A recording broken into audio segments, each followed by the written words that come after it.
ওই যে দূরে যে ট্রলারটা দেখা যাচ্ছে যে পাড়ে ভিড়াচ্ছে, এই ট্রলারটা কিন্তু আপনার সেই পদ্মা নদী পার হয়ে সুরেশ্বর ঘাটে গিয়েছিল এবং ওই সুরেশ্বর ঘাট থেকে আমাদের এখানকার মাছ ব্যবসায়িকরা মাছ কিনে নিয়ে এসেছে পদ্মা নদীর। আর নদীর পাড়ে রয়েছে অনেক অটো গাড়ি।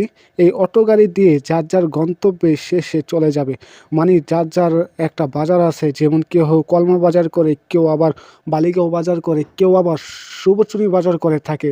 এরকম বিভিন্ন বাজারে মাছ ব্যবসায়িকরা চলে যাবে তাদের মাছগুলো নিয়ে।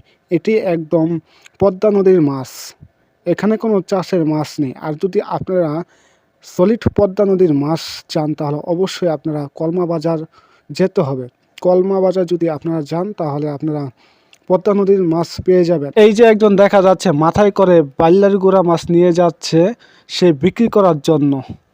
আর এদিকে মাছ নিয়ে শুরু হয়ে গেছে পারাপারি, কতক্ষণে সে মাছ নিয়ে বাজারে যাবে বিক্রি করার জন্য।